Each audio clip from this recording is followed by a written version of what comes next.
Hey, Shutterek here, and I just have a quick video today going over corruptions. So, corruptions are coming on May 20th. That's not in the reset following this video, where we get dinars and the item level increase, but it will be the week after that, when Horrific Visions come around, that we'll start getting access to corruptions. And just to quickly go over the system, I have a Wowhead article pulled up here just so I can show the various ones and the most recent tuning to them. But basically, these are an enchant that will be put on your helmet. You can only use one at a time, and you'll be buying whichever one you kind of want to use. And I'm going to go over what's going to be best for Havoc Demon Hunter, and just what the general choices are. To keep it basic, there's 6 different choices. These are not identical to how they worked in BFA, but they are all ones that were made off of their BFA versions. And we have greater and lesser runes. Lesser runes are just the weaker version of the greater ones. Greater are what we're going to be using in the long run.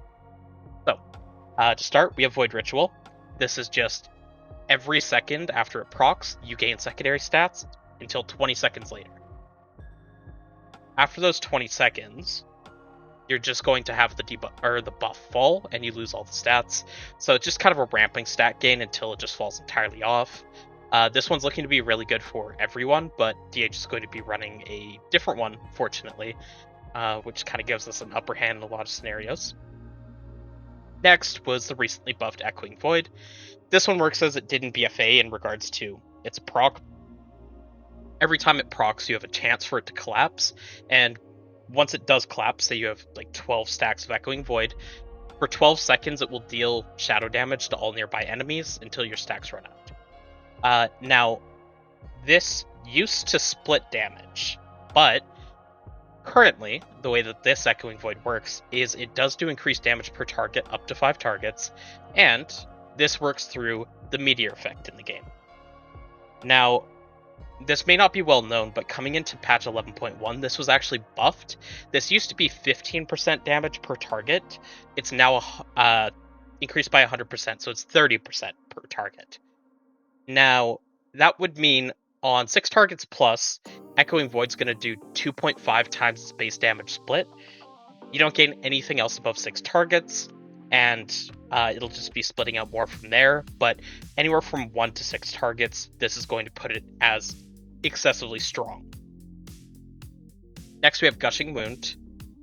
Just like in BFA, this one's just a bleed that applies to a target, and it's not like an AoE one, it's just kind of a single target proc. After that is Infinite Stars. Infinite Stars is similar to how it worked in BFA, but not the same. In BFA, it used to be a 25% increase to the damage of Infinite Stars every time you hit the same target, and that would stack up to 10 times, so up to 250% bonus damage, and it didn't reset. This version, it increases the amount of damage done by about 1/3, stacking up to 6 times, and then it resets. Considering the tuning, there's actually like no time that this looks great, which is probably for the best based on what happened last time Infinite Stars was around. There's Twilight Devastation. While it works as a proc just like it did back in BFA, this one does not share the same split damage values that Echoing Void does. It doesn't count as a meteor effect. It does greatly reduce drop-off damage per target hit, and outside of single target and 2 target, Twilight Devastation scales horribly. Really, its niche might be 2 target for some classes, particularly because Echoing Void is kind of a melee only thing, where Twilight Devastation doesn't have that limitation. That might be the only case that you kind of see that. And lastly, we have Twisted Appendage. This basically drops a little tentacle that mindflays your target, just does single target damage. Nothing really special about this one either. So we have a bunch of different damage procs. Echoing Void does increased damage up to 6 targets and then splits. Twilight Devastation does increase damage per target, but it is incredibly small after just a couple targets. Infinite Stars gets worse with more targets and isn't that good in single target. Twisted Appendage is a little bit undertuned, single target only. Gushing Wound's pretty good, but again, single target only. Then there's Void Ritual. So, for Havoc Demon Hunter, Void Ritual is looking to be pretty good, but Echoing Void got buffed 70%. This brought Echoing Void significantly ahead for Havoc. Next, let me get the sims pulled up. So, I ran a bunch of different sims here. Just to go over them all really briefly, this is our pure single target sim. Now, you can pretty much ignore all the lesser effects. Again, they're just weaker versions of their greater counterpart.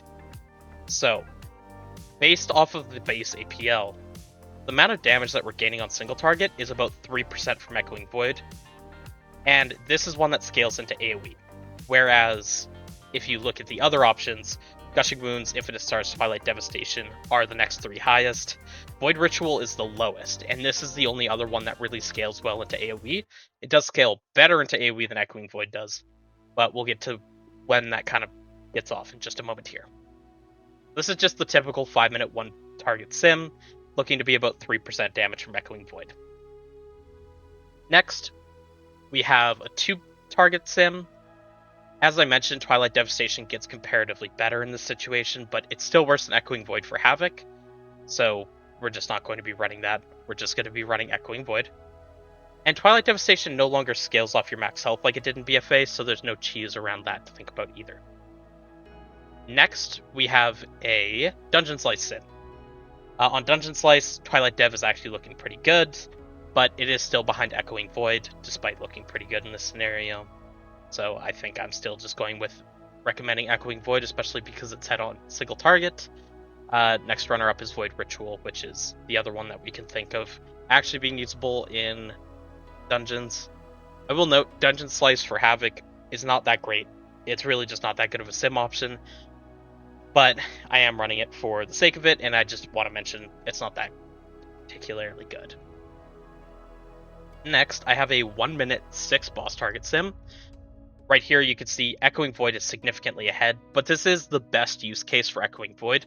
From this point forward, it will not gain any more DPS, it will only split into every single target added above this. For Void Ritual is a buff on R damage as a character, so Void Ritual will continue scaling past 6 targets. Now, on 6 target, again, Echoing Void significantly ahead, and because it provides great boss damage, that's what I'm recommending to be run in all content. You'll always run Echoing Void. So that's the recommendation that I have, but I did do one last sim for the sake of it. And that is, how many targets do you have to get to before Void Ritual starts passing Echoing Void? And the answer to that was 15 is where Echoing Void still wins, and at a 16 target sim, Void Ritual finally passes it. So outside of some very, very niche scenarios in dungeons like Cinderbrew, Echoing Void's just going to perform better, and that is what you should run really in all content. It's our best single target option, it's our best low cleave option, and it's very good until you get to such high target counts that you'll never consistently see those. So that more or less is everything that I had to go over. I did just kind of want to put a brief video out recommending that Echoing Void's going to be what you go for on Havoc Demon Hunter, and there's no regrets to be had about that decision. So thank you for watching, and have yourself a wonderful night.